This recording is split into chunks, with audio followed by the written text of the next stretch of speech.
Hey, Moon. Hi, Mallory. Thanks so much for helping out IAEA today. And I know we're going to be talking about ethical mentoring, and I'm pretty excited to pick your brain about this subject. Thank you. Yeah, I'm excited to talk about it. Yeah. Tell me, when it comes to mentoring students, because you've mentored students for so many years now as a teacher and a professional astrologer, what are some things you've learned about, I guess, boundaries with students, and what have your students sort of taught you over the years about upholding positive and professional relationships with them? Okay. So, I kind of think the most important thing uh, is that many clients, you'll have an ongoing relationship with, but students, you can have a many year long relationship with them. And so the feelings of affection and connection can grow very, very strong. And so it takes, I think, more attention on the part of the astrologer to understand that this is not a friendship and that your position is to act as a guide and to act as kind of a person who is ahead uh, of where your student is, and you're there kind of as a touch point or as a launch pad for that person. And so I think, in astrology in general, sometimes people will look to their clients or their students to get their emotional needs met. And that's like really inappropriate. Like, one of our jobs as practicing professionals is to get our own emotional needs met. So maybe we're going to be seeing a psychotherapist, or maybe we're going to be in some kind of support group, or maybe we're going to have a group in town of other astrologers to talk about things. But the idea of relying on our clients or our students, and this is very tricky for ego gratification, which I think a lot of people kind of unconsciously do, or to somehow fill in the empty spaces in our lives. So that's kind of a important boundary to draw. Totally, because we so easily forget that student teacher is a power dynamic. And you're kind of making me think of when you said teachers relying on students for getting their emotional needs met or for ego gratification. Can you think of any examples of this, like a little bit more of a concrete example of what this would look like? Um, so let's say a student will bring up an issue in class, okay? And maybe it's an interpersonal issue with a client. And then the teacher goes in and launches about their problem that they have with the client, and maybe takes up 20 minutes of the class time talking about their problem.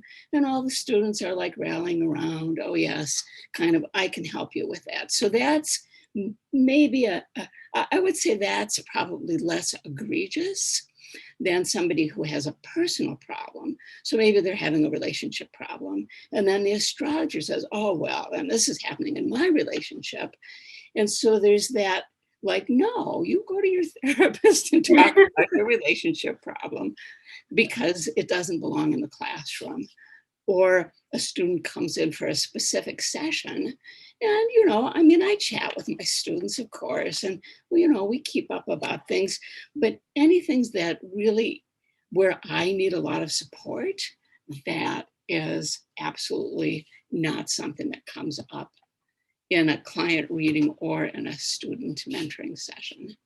Yeah, that's such a good point. To, I think, be a good teacher, we have to have those boundaries within ourselves of what we're willing to talk about with students and what perhaps is inappropriate. Yes. And even when we're talking about really obvious inappropriate student teacher relationships, things that may seem obvious to me and you know, we can never assume what is obvious to one person may not be obvious to another. But for you, what are some more very like black and white, inappropriate boundaries that should not be crossed between student and teacher? Well, there's obviously the issue of sexual attraction and what happens when that becomes an elephant in the room and then maybe is addressed. And I think that pretty much we're in agreement that the professional relationship needs to end at that point if there's going to be some kind of ongoing romantic relationship. And I've talked to my students over the years about that, only to find out later that one of my students was actually doing readings to lure and seduce women into having sex with him. And to me, that's like such a huge no-no, you know, because it just gives all astrologers a really bad name. It's predatory, you know, it's disrespectful. I mean, there's so many things wrong with it. So I think that, you know, we're human and sexual attraction, that will happen. And you know, maybe you're in a relationship and so it's not going to be an issue and you're not going to act on it and then you can just leave it alone. But maybe you're single and the other person's single too, and it's something that develops. Then in the ideal situation, you would say to the client, I think we need to end our professional relationship because I want to explore a personal relationship with you. So correct me if I'm wrong, but isn't one of the reasons that this whole organization is kind of coming to life is because there have been some kind of, I don't know, like misdirected or kind of boundaryless people who've been sexually involved with their students, teachers who've been sexually involved with their students. I believe that was definitely an impetus for IAEA. And like I said, you know, certain things may be obvious to one person and then another person, you know, is a little bit more interested in pushing these boundaries or taking advantage of these power dynamics. And I think what you're speaking to is really important because when we're talking about ending professional relationships before pursuing a personal relationship, if that's consensual between both people, that's an example of how to professionally navigate this power dynamic. Whereas our other option would be to take advantage of this power dynamic and pursue inappropriate relationships inside of this sort of teacher student mentor mentee kind of thing. And it's not fair to the student who is definitely in the position of not having the power, if that makes sense. Right. Or idealizing the teacher. Yeah. And we all are guilty of this. I think this is very much like a spiritual teacher kind of thing, especially. You know, we can so easily be caught up in sort of projecting sort of a guru mentality on our teachers. And even as students, we kind of have to be self-aware of that, I think. Right. Yeah. Right. There's this idea that this person is so wonderful, they would never do anything that could hurt or take advantage of me. But we're just all human, you know? Right. And so, yes. Right. What do you think, Moon, when it comes to the student's position, what do you think students should look for in spiritual mentors or astrology teachers? Is it like a feeling, or do you think it's a little bit more of like a, I don't know, professional statement? How do you feel about that?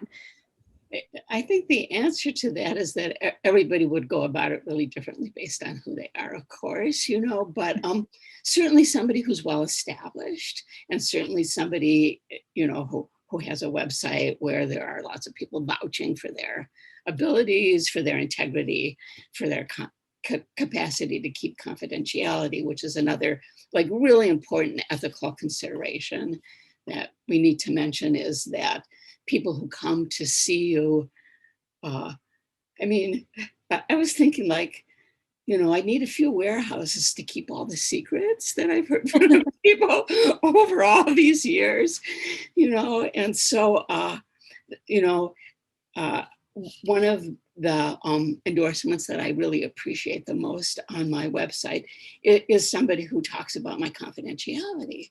You know, it's like, so if it was me, you know, and I was looking for somebody to study with, I would do a little research because I'm an earth sign and I would want some facts. But other people might have a feeling about it if they're more watery. Okay. You know, so, and I think a lot of it's really interesting because in our work, we draw the clients who resonate with us and the students who resonate with us. And it used to be, when I started, it was more location based. So, you know, I was in the Twin Cities, people were in the Twin Cities. I was the main person, so they would come see me, but that is a thing of the past. You don't need to be located anywhere to have students or clients. So I think it takes more work for the student or the client to find that right teacher for them. But, you know, there are so many good programs out there and good people. Yeah, it's like there's so many options now. Students may kind of want to sink into their own intuition, but also, like you said, certain buzzwords like confidentiality, like, you know, would that be something that the teacher mentions in their bio, or looking for sort of ethical considerations on their website, or looking for trustworthy testimonials from their clients? This could be some things that a student looks for when deciding, do I want to learn from this person? Is this person a trustworthy figure to allow into my spiritual path? Because I think also, Moon, maybe you would agree, I think there is like, it is kind of like an intimate relationship. Not, I mean, we're saying no, not sexual, but there's like an emotional intimacy that can be really, I think, easily taken advantage of in that student teacher dynamic. So it's something we all should be maybe more aware of.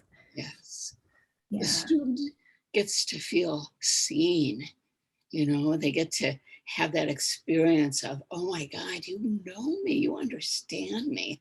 That's powerful, and maybe a tiny bit erotic, you know? And so that whole thing about intimacy can be tricky. Yeah, totally, totally. And Moon, have you ever heard of a situation or witnessed maybe even some jealousy between a student and their mentor? And how would you suggest navigating that if that does come up? Well, I think that it's a real issue because often the student will surpass the teacher. And maybe the student won't surpass the teacher in years of experience, but maybe they'll be really technologically savvy, or, you know, they'll have a different kind of a skill set. And I think for those of us who are in the position of mentoring, you know, just to recognize that this is real, that sometimes we're going to feel like, wow, you know, like they're making more money than I am. And isn't that crazy? And that makes me really mad. Or do you know what I mean? And so I think really the only thing is to be honest with yourself and not let those feelings get in the way. So, you know, you don't want to undermine somebody that you've been mentoring because suddenly they're doing a really, really great job, you know, because that's what you want for them. So, you know, it's an exercise in open-heartedness, basically. Yeah, I love that. I don't think we talk about that honestly enough. Right. I agree with you. I mean, how can you not I mean, you wish everybody well, but then how could you not like have feelings about, oh, they're doing so well, you know? Right. Especially in the age of like technology. Like my first astrology teacher, he would advertise his services way back when in like an ad in the newspaper. And now it's like fast forward, he's tutoring me and I can go to Instagram and it's so much faster, it's so much easier. And I can see how that is especially relevant right now. I have mentors like you who are my senior, but then here I am. I grew up on the internet and like we had different upbringings, and this is actually fascinating to think about, like Pluto in Leo, Pluto in Virgo, people mentoring Pluto in Scorpio, Pluto in Sagittarius. What issues come up, you know? But Yeah. there are people of my generation who are really very, very technological. Oh, You absolutely. know? But then there will be other kinds of issues, you know, like um, I had somebody that I mentored who started presenting at professional conferences right off the get-go. You know, they just kind of came into the world, very, very highly skilled, very, very smart person. And they got an invite to speak at a conference just within months of becoming part of this organization. And that's like, wow, look at them go, you know? So uh, Yeah. part of my kind of coping strategy because of being an astrologer is that people are on their own unique paths. And that definitely was part of, you know, their skill set or their path forward astrologically. Yeah. Yeah, remembering that students and teachers have their own unique paths feels like a good way to kind of end this little snippet of teacher mentor ethics. Moon, would you have anything else to say that feels relevant to this conversation, or does this feel full to you? There just was one other note that I made about creating a safe environment, that part of the ethical practice of astrology. We talked about confidentiality and we talked about emotional intimacy, but the issue of judgment, you know, and how to create an environment that is not judgmental within the reading environment, but also for students. I think that's just maybe a little bit of a side note to the things that we talked about, but worth further discussion. Yeah, totally. And that could be something that I think a teacher meditates on before they start teaching. It's not just about how, their ability to speak to the significations of Mars or Pluto.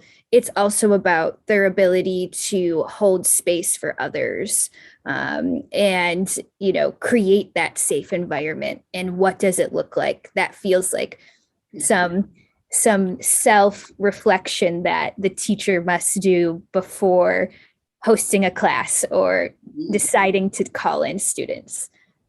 Right. Yeah. Right. Well, thanks so much, Moon, for talking with me about the ethics of mentoring. My pleasure.